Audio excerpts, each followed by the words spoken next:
Hello, everybody. Welcome back to another video here on the Pinken YouTube channel. And with so much talk, obviously, with Norwich City about to enter and embark on a playoff journey of their own, about the last time David Wagner was in the playoffs with Huddersfield Town, we thought we'd catch up with somebody who was part of that dressing room. So I'm delighted to bring you a chat with former Huddersfield Town defender Mark Hudson, who was part of that dressing room and that team that pulled off that remarkable playoff victory in 2017 against all the odds under David Wagner, to offer some insight about how he thinks Norwich City will approach this period against Leeds United, about the type of methods that David Wagner and his team will be using as well. And it's fair to say he's feeling quite confident.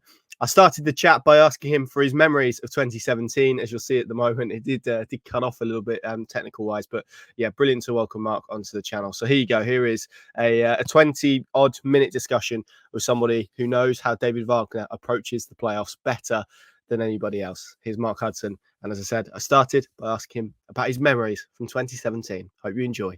Yeah, found our way through, really. I think there's a lot more that goes into that, obviously. I think it's a totally different scenario for you and Norwich. I'm looking at the team that you've got and the experience with the players that you've got, quite a lot of experience in there. You've got Hanley, Hanley, McLean, Barnes, Duffy, Bath, Stacey.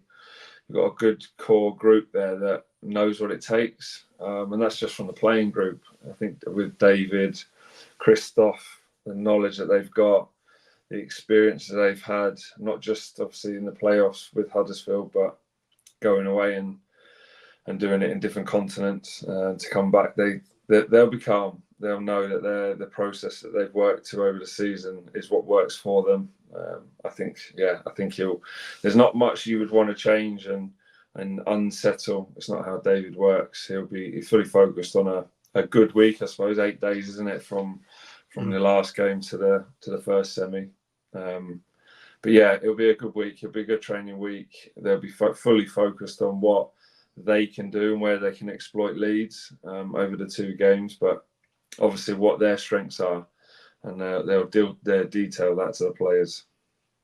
What I mean, going back to 2017 and your memories of that period, I mean, that smile probably tells it all, really. It must stand out as one of the highlights of your career, surely. Yeah, for sure. I think obviously with the season, the way it started, we started really, really well. We had 3 really tough games to start the campaign. We had Brentford at home, then it was Newcastle, Villa, as like the big clubs in that division at the time. And I think the fact that we beat Brentford 4-1 maybe on opening day, went to Newcastle, beat them 2-1, and then drew the second game away at Villa. And to get I think 7 points in those first games got us going, got us momentum. But again, I go back to David and Christoph. You've got Hughesy, Clem. They've all worked together. They've obviously brought in Narcis, who's a great coach.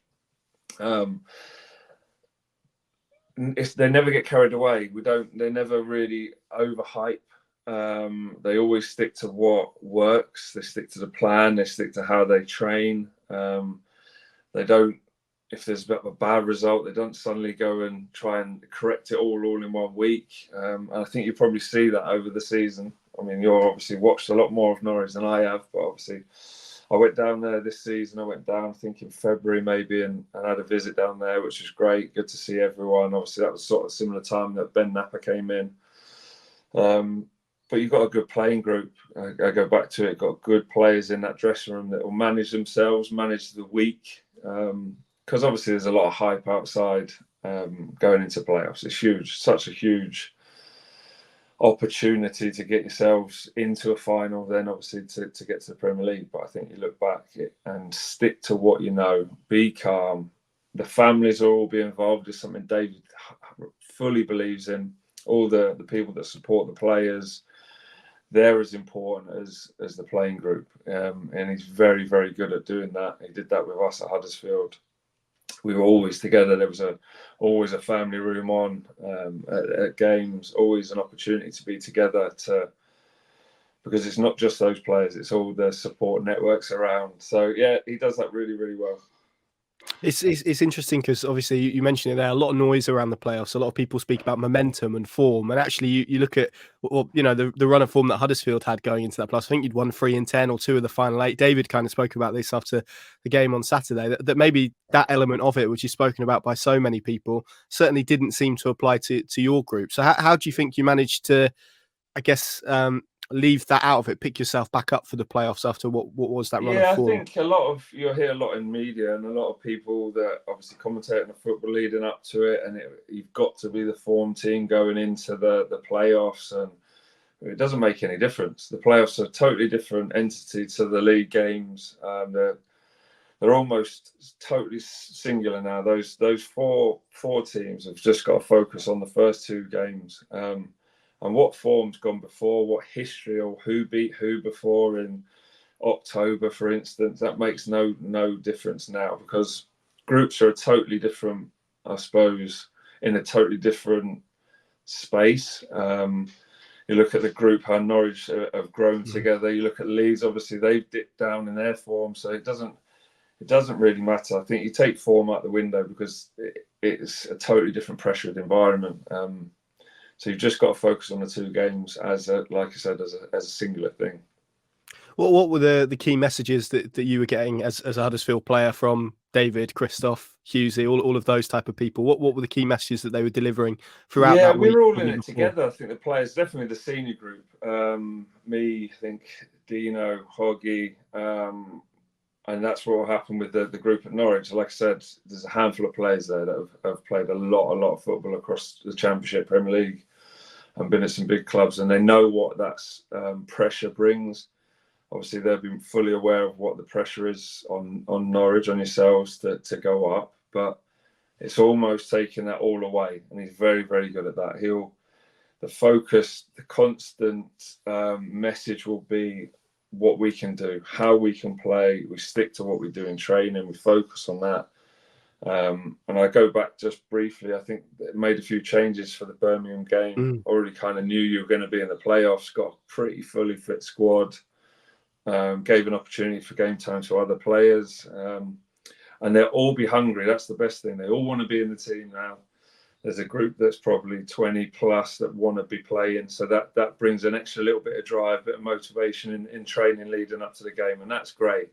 If you're relying on maybe you've got only 11 to pick from, say, I'm not speaking out of turn with Leeds, I'm not too sure, but they've got injuries, they're not too sure. They might have to delay a few to the end of the week, whereas it looks like Norwich have got, again, it'll be a good intense week in training. They'll focus on that and they'll stick to what they can achieve and where they can hurt Leeds, and they'll have a game plan over the 2 games for sure. That's how they work. I know that there'll be the unit work that goes on, and they're all being it together. There'll be a lot of people supporting the players that may start, and that's just how a good group works.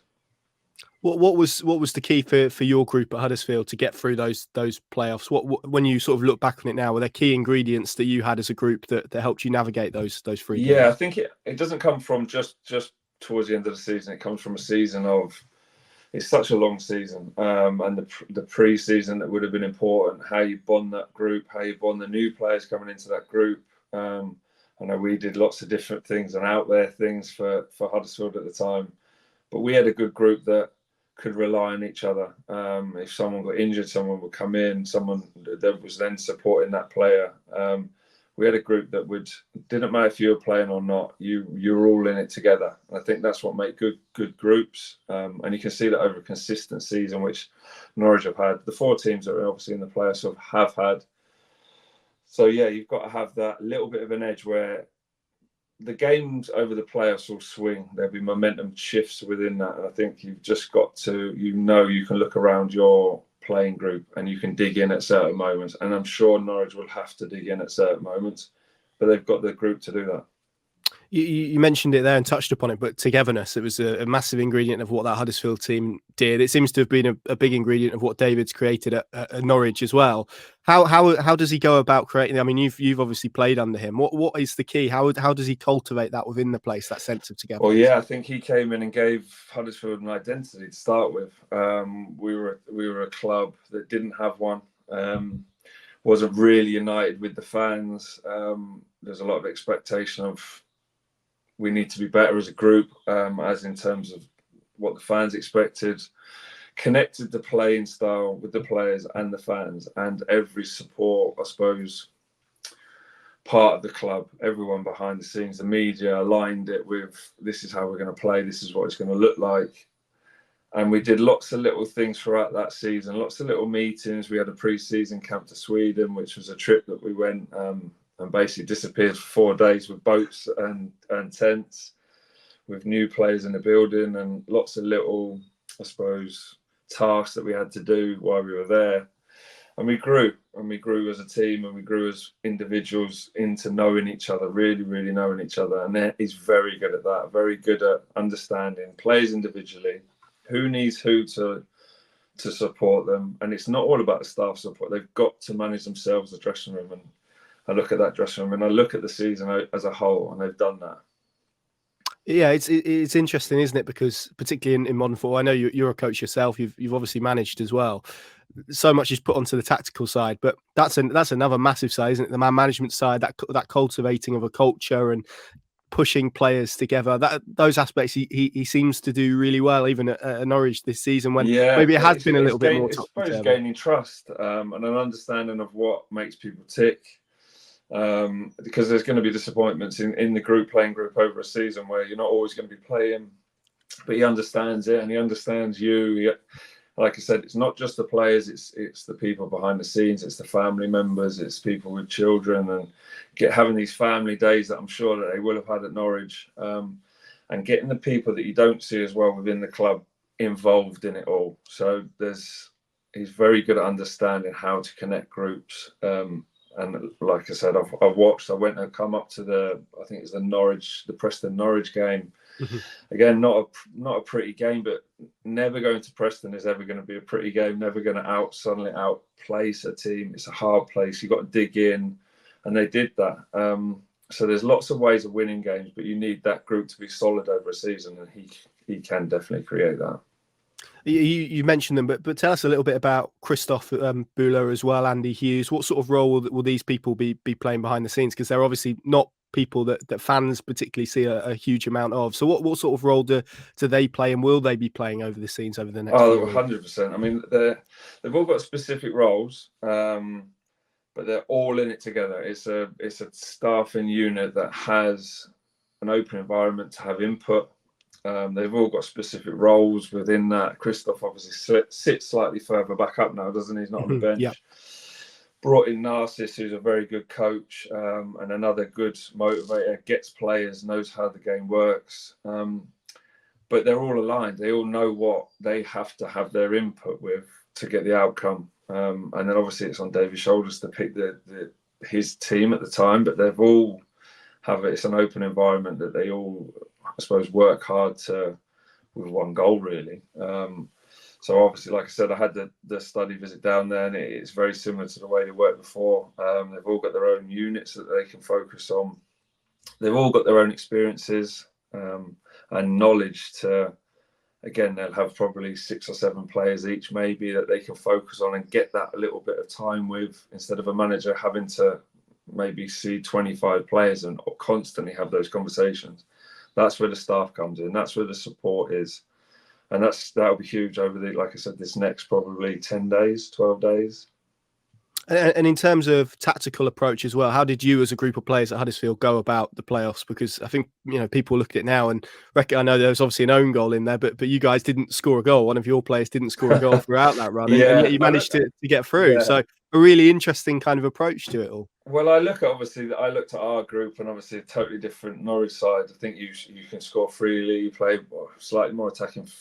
Well, you've got more attacking fluidity. You've got a lot more sort of technical players that can unlock. You've got experience in there, can score different types of goals, set plays, and good football in a very good style of play. They defend well together. You can see in the bank in a 4-4-2 defensive shape, maybe and obviously then they can exploit space when they've got like players like McLean can get on the ball and dictate play. So they'll focus on I'd say a general way of how they want to go into both games, but they always take into account of what Leeds' threats will be and how that they get into those moments. And I'm sure that the likes of Christoph, the analysts, which will be led by Christoph. You've got Narcissus, Clem, will all be working on all of Leeds' threats and how that they can nullify them, and then give the opportunity back to Norwich to be able to exploit those. You've played, I think, nearly 400 championship games throughout your playing career. I mean, as a coach, and obviously the achievement that you were at Huddersfield, how try and put that into some sort of context over the rest of your career. How good was he as a coach to work under at that period? I learned so much, and I've said it since I transitioned, I suppose, to become a coach. I learned so much from him coming into a new country, not his main language. Brought a playing philosophy, broke it down to the very beginning of how we were going to get into that. Used analysis, clips of the elite, and broke it down to how this would suit us. And then along that journey, got to understand each individual and what other players could drive certain players, who could sort of control a dressing room, who could manage that. Go back to it. They'll have their way of doing it, and then they've got to give the trust to the players. You have to create trust with players to then manage themselves, and I'm sure that they would have done that. Like I said, with the senior group that you've got within that dressing room. Like I said, I came down there maybe Feb. The atmosphere is good. The way that they treat everyone, there's a politeness to it. Behind the scenes, there's a sort of testing, trusting environment that you'll be able to push each other, and that's what you will have in abundance in that group. They played many more games than me across that senior group, but he gives the players trust, belief. You don't see him shouting, bawling on the sidelines. He's very calm. He knows that he's done everything he can him and his staff have done everything they can to make the players feel secure and comfortable going in. As soon as they cross the white line, it's the game plan. They've worked on it, they've trained it, they've practiced it, they've visually seen it. And they would have done it all season. So like I said, it's not suddenly changing something at the end to, oh my God, we're here. Now we've got to focus on this. It will stick to their process. They'll make them feel comfortable going into the game. There'll be, I suppose, the changes that they make later in games and across the two games, that will probably be planned or thought of at least. There'll be no stone unturned. Talk to me about Wembley as well, and that experience. What was the build up like to that? I think I've heard Tommy Smith say that he showed you a clip of that training camp in Sweden, and that almost injected a little bit into your preparations. But what are your memories of that as a day? Yeah, I think revisiting things that you've done across a season is always good, because it's such a long season, so much that goes into it that you can almost forget what you've achieved and where you've come from. So there was a little reset of, this is where we were, this is the group that we put together, and this is what you've done across the season. So don't forget that. Don't suddenly get lost in the emotion or the hype, how busy it is, the noise about tickets. You've got to sort this. There'll be a huge focus on making sure the families are organised and sorted, so players don't have to worry about that. I'm sure that'll be the case with Norwich, and it's just, we focus on what we are as a group, and how we've done it. Remember these moments when it gets hard. Like I said, there'll be certain moments across the two games that will be difficult. You'll have to dig in, but I've seen how that they set up and how that they can defend as a group. But when they can turn it over, and then they can exploit with the playing style. So I'm sure they'll feel there's excited nerves within there, but that's about managing that. And that's why I go back to the group, the amount of staff that have had that knowledge, and they can pinpoint each individual, and they know over the season where someone might be slightly edgy, they can calm them down. They've got that little bit of relationship. They build that over a season, over a little bit longer. So confident for them. Yeah, it's interesting you say. I mean, that was going to be sort of one of my final questions, really, because it's a very different journey that he's been on with Norwich this year. They're in 17th. There was lots of talk, certainly from amongst fans, about his future, and it managed to turn around the fortune. They've been on a fantastic run this year, got themselves into the top six. I mean, and you've played under him, so you're probably in a better position than any of us. But there seems to be a real confidence from him now that they can go and finish the job, and that probably comes back to that trust in the group that you were talking about there. Yeah, I think go back to what you said about we're maybe 17th, where they were there. And there would have been a lot of noise behind the scenes then, a lot of media, a lot of I suppose unease. But the fact that he's already turned that around within a season, and the players are 100% behind him, and they've bought into it, they've kicked on, they've seen what it works and how that they can come through those hard moments as a group. That's always a good thing. And again, we had, as going back to our however many years ago that was, when we did it, we weren't the form team. We knew that we could dig in and grind out games. We knew that we had certain players that could win games. We knew that there'd be elements over a longer period of time that might not see the ball. But when we did and when we could control it, we always felt like what we'd been taught, what we'd been trained, that we could go out and exploit that. And that comes back to that constant process of the training days, the analysis, the work that you do on the training ground. And again, believing in each other, and there'll be a lot of words around the belief. Yeah, and I was going to ask, because I mean, you played in a few playoffs, didn't you? I think you played in a couple with Cardiff. I know you didn't get on the pitch for Huddersfield, but you were obviously involved in all of the process around that. As a playoff campaign, was that the best one that you played in terms of preparation and all of that sort of thing? Yeah, well, obviously it's the most recent. I think obviously when you're not successful, like the Cardiff one, obviously you got promoted without the playoffs. But I think when you go through a playoff period and you come out the other side and winning at Wembley, and every detail you have worked on, we went away after the semi-final as a group, because there's quite a long time to the final.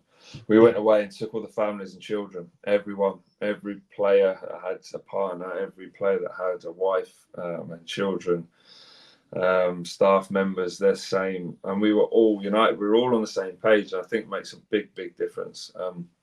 So to have that and then go up, it was almost like it wasn't just us as players and coaches. It was the whole club and everyone involved in it. And my children came and were on the ride as well. So it was a magical moment. I think again it was stressful, but you go to two penalty shootouts. And to have those details as well, to have that confidence in those moments, to stay calm. We went behind in the playoff, in the final, on penalties. But again, that's another resilience moment where you stay calm, and we're all in it together. So, yeah, I think that will be a big... Anyone that comes through the playoffs has to be together. Anyone that comes through it and gets to the final and goes through that. You would have had experiences through the season that's not just all rosy, because there will be moments in the game where it's not. So that they'll rely on that as well. Those sort of little moments, like you said, where they were 17th, where they've got to come through a battle. They've had that, and they've got those experiences in the bank. So, yeah, like I said, I feel confident for them. And just finally, obviously, they're going to be the underdogs. They finished sixth. I don't think any team that has finished sixth has gone up since Blackpool in 2010. So there's a I think 17-point gap between them and Leeds. It's a big thing that they've got to bridge. I imagine, given how well you know David and the staff, as you said, there, a real confidence for them as they embark on this playoff journey. Yeah, I think you go back to it. You can spin stats how you want, can't you? Yeah. And point the points gap, this, that, and the other. I think like I said, I go back to it. It means nothing now. Absolutely nothing. It's about the preparation from now till those two games, and the experiences through the season. It's not because, say, Leeds were so far ahead in points or Southampton play a certain style that they create so many more opportunities and points. That, again, it's irrelevant now. It's about managing the moment, managing each game. You've got to not look past the first one. There'll be a big focus on that. It won't be thinking, well, this is a two-legger. It won't. It'll be the first leg. We focus on that, what we can achieve in that. And then the staff will already have the knowledge of what the second game should look like. It will be the players. This is the first game. This is the game that we focus on. And it'll be how calm the manager can keep them. There'll be fire in the belly for sure. There'll be a calmness through the week. And then they'll start to bring that towards the weekend, and not too early, which is, again, that comes from experience that he's had, the amount of years that he's been coaching. And he won't want them to be too emotional too early. So he'll release that at the right moment.